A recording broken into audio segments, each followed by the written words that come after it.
Okay, Terry Fody sends his regrets this evening, and we have Councillor Oakey coming to us virtually on Zoom. So any declaration of interest or general nature thereof, does anybody have an interest to declare? Mr. Oakey. Yes, thank you, Your Worship. I've sent in the form to the clerk. It's again item 7.3 on the agenda. I am in the process of building a home, and anything to do with permits I have to step out of.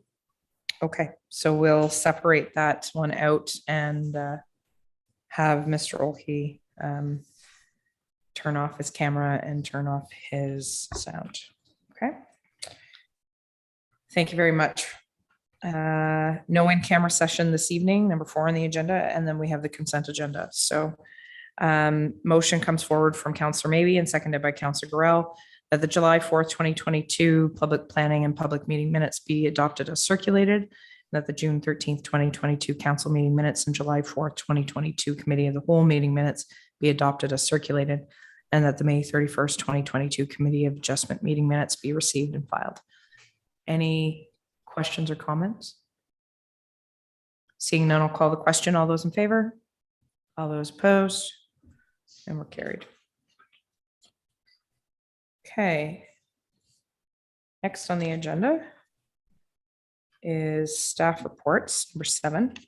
Motion is moved by Councillor Lackey and seconded by Councillor Gorell that council approve the staff reports as were recommended at July 4th, 2022 committee of the whole meeting. Now, based on the conflict declared by Councillor Oakey, then we would have to break that out in regards to 7.3. We would have to remove that. So I need an amendment. I need an amendment to remove that unless there's another one you need to have pulled. So I'll entertain the question on 7.2 and then we'll go to a potential amendment.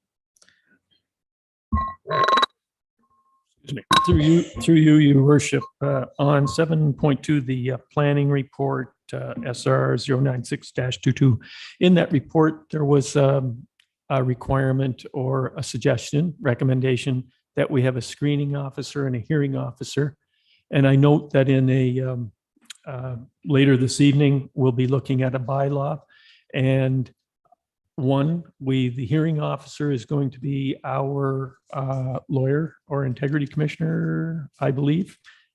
And I was just wanting to understand, is staff comfortable with the screening officer position? Because that is a staff member, I believe. And I just wanted to make sure staff is comfortable with that thought. Thank you very much. Or would it require another personnel? We have Ms. Venditti on the line. Ms. Venditti, can you answer those questions, please? Yes, through you. So can everybody hear me okay? We can. Okay. We did a review of a number of different AMP bylaws for a number of different municipalities. The screening officer is typically a staff representative, and the hearing officer, because it's a higher level of appeal, is external counsel. So it's consistent with the approach in most municipalities that we reviewed. So we're satisfied with what's being recommended. Thank you very much. Okay. Any other questions about the staff reports before I go for the amendment to remove 7.3? Okay, so the motion needs to be amended to accept 7.2 planning report SR-096-22 to be considered independently. Can I have a mover and a seconder for that amendment? I have Councillor Maybe and then Counselor Jameson. Any discussion on the amendment? Seeing none, I'll call the question on the amendment. All those in favor of amending to remove 7.2, all those opposed, and that's carried. I think it was 3 there. Oh, sorry, I meant 7.3. And my apologies. Thank you. Hmm. So everyone around the table is clear. This is 7.3. My apologies. Okay, so SR-09022. Okay, beside the wrong one. My apologies. So the motion would be that council approve reports as recommended at the July 4th, 2022 Committee of the Whole meeting, except 7.3 SR-090-22. Okay, no further discussion. We'll call the question. All those in favor, please signify. All those opposed, and that's carried. So now we will consider 7.3 independently. We'll ask Mr. Olkey to turn off his camera and he has, thank you. So I need a mover and a seconder to consider 7.3. Counselor Jameson is moving, Counselor Ellis seconding that. Sorry, just want to make that approve staff report SR-090-22.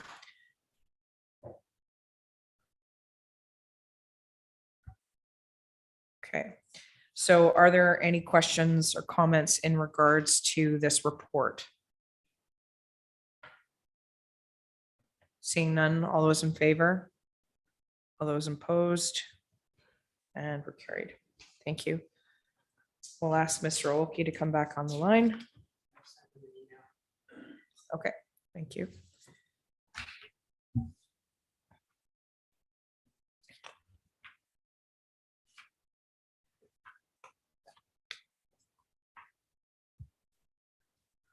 Okay, so we have Councillor Olkey back online. Next motion is in regards to number 8 on our agenda, which is information items. Motion comes forward from Deputy Mayor Lackey, seconded by Councillor Gorell, that the information items be received and filed. There's a number of information items. If there's anything you would like to discuss separately, we can, but we can ask some questions for now. Go ahead, Councillor Gorell. If we're pulling the 8.1, the risk management financial report, just a few questions on that one. We can definitely entertain them, and then if we need to debate them, then we'll pull it out separately if everybody's good that way. Okay, go ahead with your questions on finance report. Thank you. And through your worship, a good report. Thank you very much.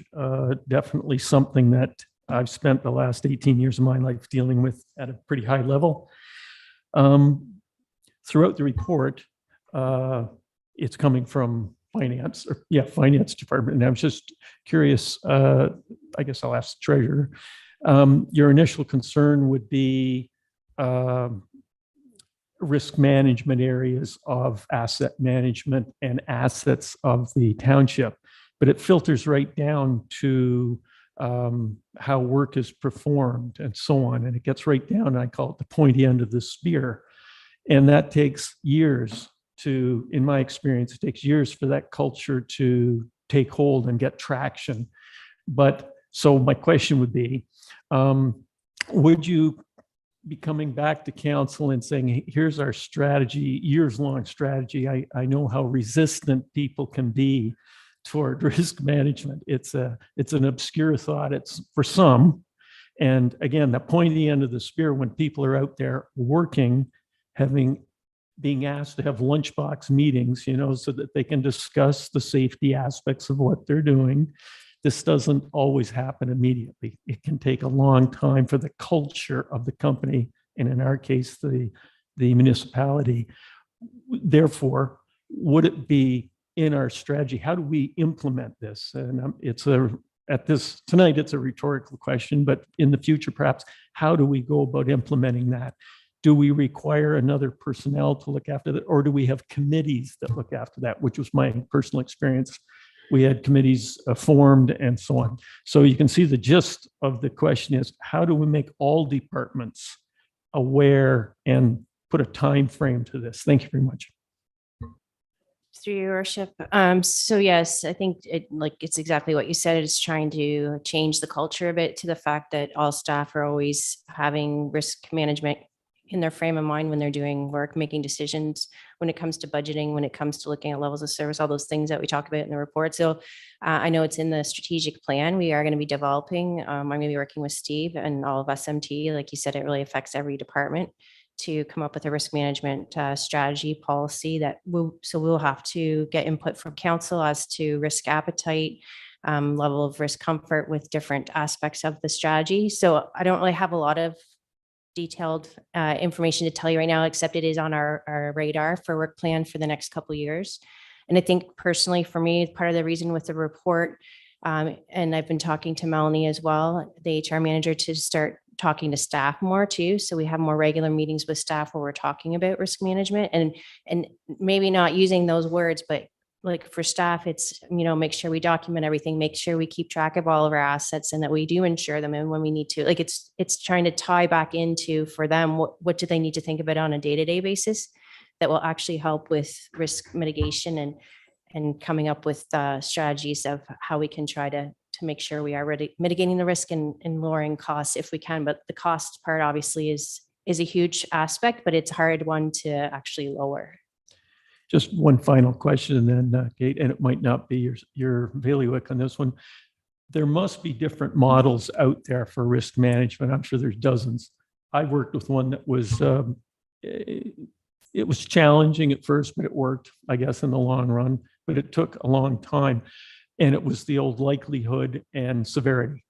And, as you move from the green through yellow to red, then as you say in this report, there's 4 ways to deal with that: transfer it, ignore it, mitigate it, or whatever. So in an upcoming report, I would expect to see, okay, here's how we plan, or each department, I suppose, could have a variant of that. Like a finance department would be maybe significantly different than an operations department. So therefore, it might fall on the heads of department heads with some guidance to think of what kind of a program they want to put out there. And that can be implemented, because I appreciate what you're asking here. It is a very serious issue from many levels within this municipality. So thanks for the report and look forward to future reports on how we implement. Thank you very much.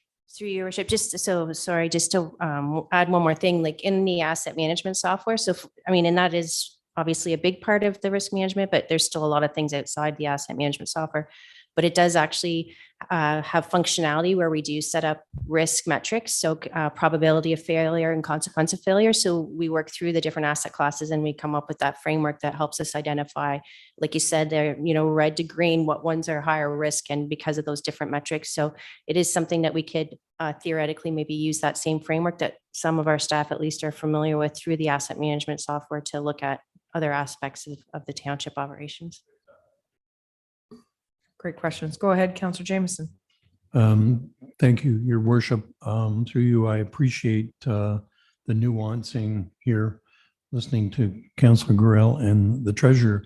I kept defaulting reading this report to the overall challenge of risk from a liability standpoint, where this organization could do its absolute best at ensuring that all the practices and everything are being managed well. And yet we're living in a liability environment where we're constantly exposed to other people's mistakes with respect to our insurance and so on. And I've made a point over the last 3 years of circling back to the AMO papers to see if any progress has been made on trying to get caps on settlements and all the things that worry us. It's not to take away from the very good work that our staff does and will do with respect to managing risk, but I just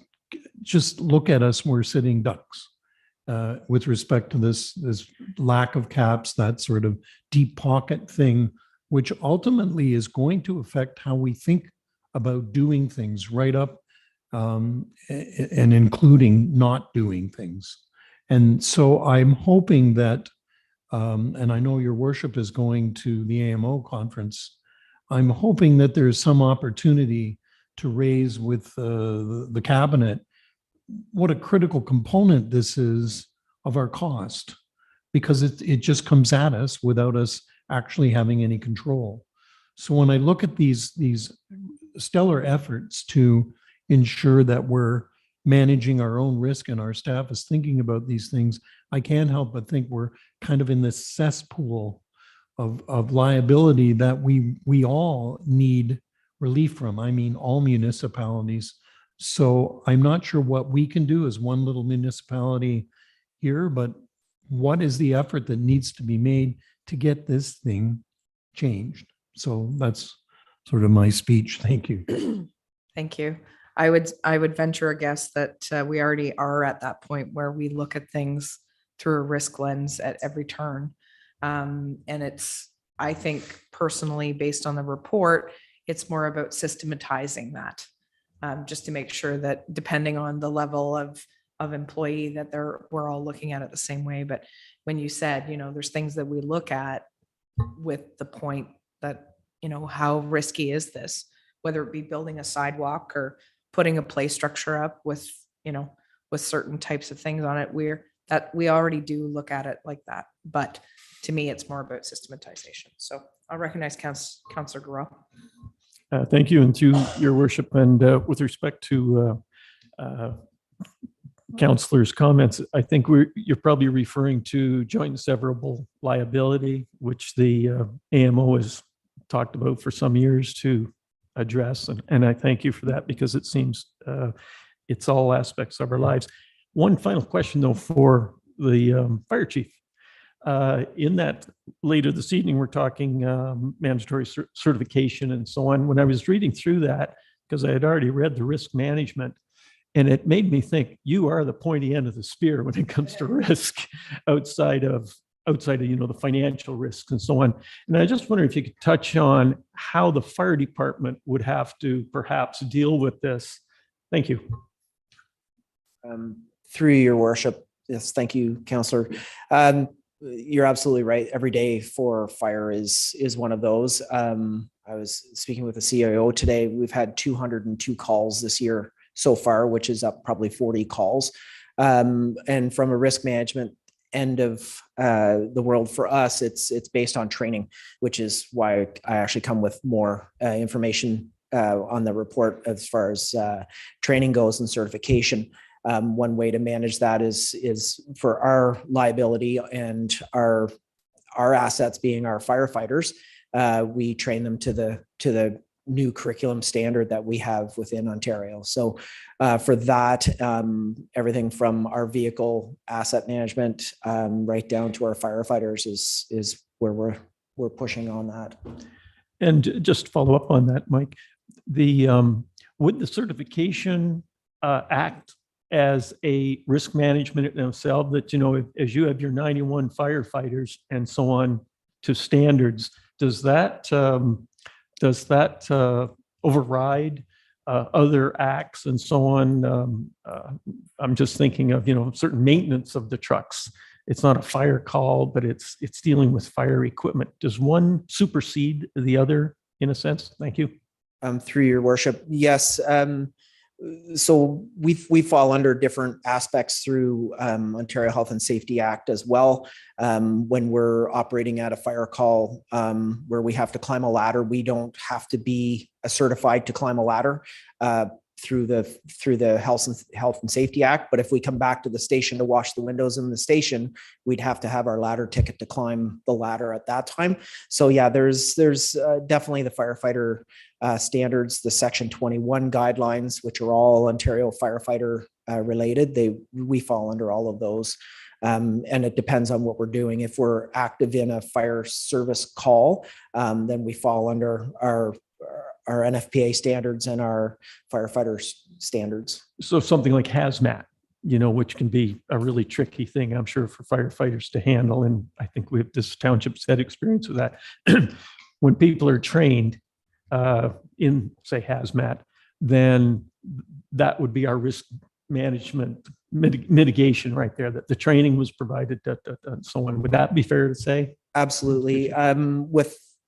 With the breakdown, when I came to council with their establishing regulating bylaw, we have different levels of all of these different types of calls we go to. So for hazmat, there's awareness level, there's operations level, and there's tech level. So the bare minimum we want to get to is an awareness level on most things. And then we have some higher end where we won't get to a technician level. We would get to the scene, establish our clear zone based on whatever the chemical was that we would encounter, say on the 401. We would call for backup on that at that point, being Ottawa Fire, which have tech level type people to come to the. Thank you for the clarification, and I didn't mean to get us into the weeds. Thank you. No, that's okay. I appreciate it. Thank Thank you very much. Are there any other questions on any of the other information items on the docket? Go ahead, Deputy Mayor. Sorry, Your Worship, and through you to the CAO. Just kind of on the same note, are we currently at the staff level using something like a near miss program where, you know what I'm trying to say? Not entirely. In other like manufacturing places, as an example, there would be like a near miss sheet if something were to occur during their daytime, that an employee could write that down. Thank you. That's a great question. So with our occupational health and safety, if there is an injury, of course, it has to be reported. Also, with our occupational health and safety committee meeting regularly, we're having our inspections done. Part of all of the awareness is that employees are welcome to bring to the attention of their supervisors any hazards that they see. And of course, under the labor, the Labor Act, I think. Forgive me for not getting that one right. But employees have a right to refuse safe work without reprisal. Or unsafe work, sorry, without reprisal. So there's lots of checks and balances in there. There isn't a formal process on what you do otherwise, other than if you see something that's unsafe, you say it, and it reports up. And it would be something that would be reviewed by the Occupational Health and Safety Committee on the in the unionized workforce. Employees can report things to their stewards, their shop stewards, who can then take it from there with management to address any issues. But I mean, we have a culture. I think everybody gets to work safely. Everybody goes home at the end of the day safely, and I don't want that on my head. So if we need to do something to fix an unsafe condition, we'll do what needs to be done. Thank you. Good question. Any other comments or questions in regards to any of the other reports before I call the question? I would just like to say thank you for the financial results as of June 30th. It's good to see that we seem to be on track for the year, and that hopefully our revenues are higher than even estimated, and that'll put us in a further better position. Seeing no other hands up, I will call the question that information items be received and filed. All those in favor? All those opposed? And we're carried. Okay. Next item on the docket is unfinished business. Is there any unfinished business? Okay. Moving on to number 7, action items, administrative report SR-018-22, Human Resource Policy HR 51, annual salary adjustment for non-union employees. Motion comes from Councillor Maybe, seconded by Councillor Jameson. The council approve Human Resources Policy HR-51, annual salary adjustment for non-union employees. Discussion on this motion. Seeing none, I'll call the question. All those in favor? All those opposed? And carried. Next item on the agenda is 7.2 CN Rail Proclamation Request, Rail Safety Week 2022. Motion comes forward from Councillor Jameson and seconded by Councillor Maybe. Whereas Rail Safety Week is to be held across Canada from September 19th to September 25th, 2022. And whereas it is in the public interest to raise citizens' awareness of the dangers of ignoring safety warnings at level crossings and trespassing on rail property to reduce avoidable deaths, injuries, and damage caused by incidents involving trains and citizens. And whereas Operation Lifesaver is a public/private partnership whose aim is to work with the public, rail industry, governments, police services, media, and others to raise rail safety awareness. And whereas CN has requested City Council to adopt this resolution in support of its ongoing efforts to raise awareness, save lives, and prevent injuries in communities, including our municipality, it is hereby resolved to support National Rail Safety Week to be held from September 19th to the 25th, 2022. Discussion on the motion for the resolution. Go ahead, Councillor Maybe. Thank you, Worshipman, through you. As much as I'm all for the safety of the rail crossings, it would be nice if CN would actually take down the derelict lines that are down the side of the track with the poles. One of the areas that you can really see this is the 401 between here and Kingston, where the poles and lines are down. And, you know, part of it's missing and looks like it could fall down and harm their own rail line more than traffic, but also as it crosses intersections within our own jurisdiction. If the lines are not being used, they should be taken down in my mind, but I fully stand behind it. Thank you. Any other comments or questions in regards to Rail Safety Week? Go ahead, Deputy Mayor. Yes, and through you, your worship, you know, I'm all for rail safety, but I've been asked several times over several years about the train whistles being eliminated through the night. And I know that Brockville is one of the places that has done it for a few years now, quite a few years. And I'm wondering how CN feels about the decision that was made in Brockville and how, if that's swayed, they operate. Director Holiday, is it possible that we could make an inquiry with our connections at CN Rail in regards to the possibility of eliminating train whistles in the village of Lansdowne? We'll reach out to CN and see if we can make any headway on that. And see what the process is to at least start it. I know it's been asked in the past, but also perhaps to use Brockville as an example of where it's been successful, I guess is the best way of putting it. I think Kingston has done the same thing as well in some areas. Okay, thank you. No problem. Okay, so the motion remains on the floor. Resolution, I should say. Any further comments or questions? Seeing none, call the question. All those in favor? All those opposed? Carried. Okay, next item on the agenda is mayor's update. So I have quite a bit to go through here. I just want to say a shout out to our operations staff who are working hard. Roadside mowing is in full effect. If they haven't got to you already, they are likely almost there. I'm pretty sure they've gotten through the majority of the township. I know that many in the northern end have seen it or in the process of. I also want to identify the work that's being done on Hague Road and Taylor Road. Right now, lots of ditching happening on Hague Road, which will hopefully alleviate some water issues that residents have had historically on that road, but also the rebuild of Taylor Road. So thank you to our operations staff working hard to get that done, as well as our contractors. And we really appreciate that level of organization and systems to make sure that everybody's getting touched. Received a comment or compliment late today from a landowner on Charleston Lake and appreciating some of the gravel work that's been done there. So we're moving down the list, and we're sticking to the list, I guess is the best way of putting it. Thousand Islands Pride is happening this weekend in Gananoque, as well as Lansdowne Fair. The fair, the amusement rides have already started to move in. So highly anticipated after a 2-year wait. Still looking forward to Rockport. I believe it's July 20th is the evening at the Rockport Customs House, the open air concert, bring your own chairs.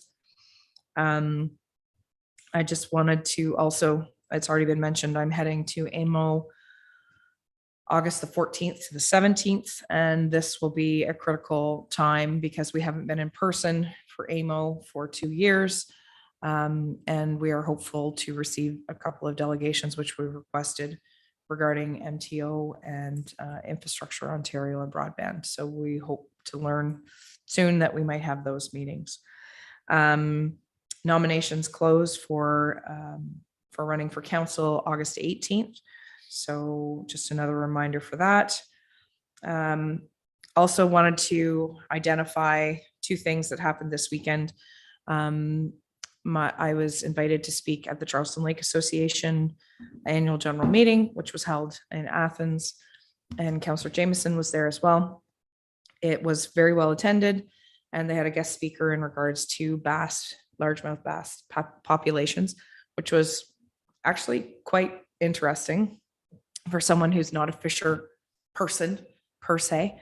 COVID actually has helped the fish stock greatly because there was essentially nobody was coming up from the States to go fishing. People weren't at their cottages, what have you. And so there's a whole lot of stages that go through bass getting to be from little bass to big bass.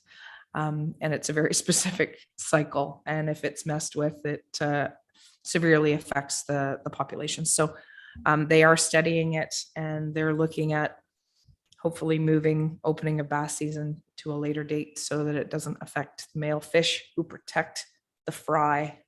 I learned lots of things this weekend. I paid attention.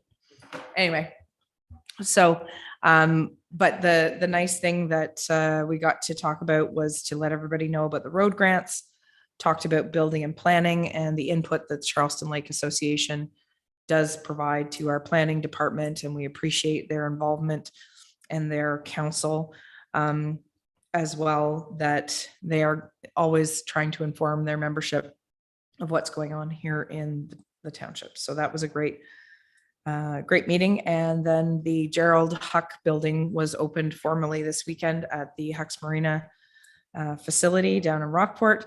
There was a great crowd, and it was very touching. Jerry Huck was there himself, and I've known Jerry for a lot of years, and he's been involved with local politicians, provincial politicians, federal politicians. He was never shy to give you his opinion, and has continued to do that since I've been elected, and I'm always interested in what he has to say. But it truly is a beautiful facility down there. Lots of very satisfied customers and happy boaters coming and going. So that's always good for our area. And I think that's everything. I'm trying to remember if there's anything else in the month of August that I'm missing.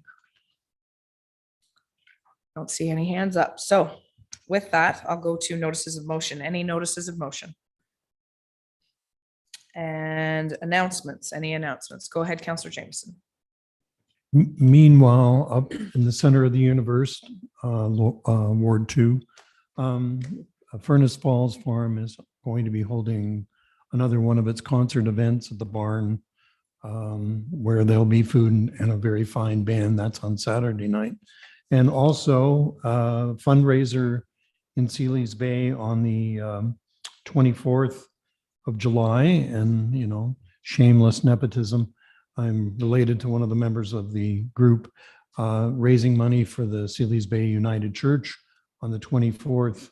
And I recommend that you all come and hear some great music, about an hour and a lot of conversation. So that's all I have to offer. Thank you. Okay. Thank you. Any other announcements? Okay. So next is bylaws, and we are going to pull bylaw number 22-050 to deal with it on its own. So I need a mover and a seconder, and we'll ask Councillor Olkey to be removed from the voting on that particular bylaw. So mover and a seconder, Councillor Deputy Mayor Lackey, and seconder, Councillor maybe. 3 readings and final passage to be granted to bylaw 22-050. Okay, can we ask Counselor Olkey to, Counselor Olkey, can you shut off your camera? Oh, there we go. Good. Okay, so that is the motion in regards to the amendment for general rates and fees bylaw. All those in favor of 3 readings and final passage?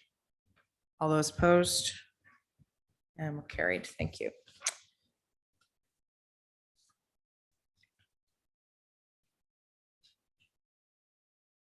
And we have Counselor Olkey back. And the next motion that comes forward is from Counselor Maybe, seconded by Counselor Jameson, that 3 readings and final passage to be granted to bylaws 22-043, 22-044, 22-045, 22-046, 22-047, 22-048, 22-049, and 22-051. And that 3 readings and final passage be granted to bylaw number 22-052, being a bylaw to confirm the proceedings of the Corporation of the Township of Leeds and the Thousand Islands at its July 4th Committee of the Whole meeting and July 11th, 2022 council meeting. All those in favor? All those opposed? That's carried. Okay. And that, my friends, is the end of this council meeting. Motion to adjourn comes from Counselor Maybe and seconded by Counselor Jameson, that council adjourn. All those in favor? All those opposed? Carried. Thanks, everybody.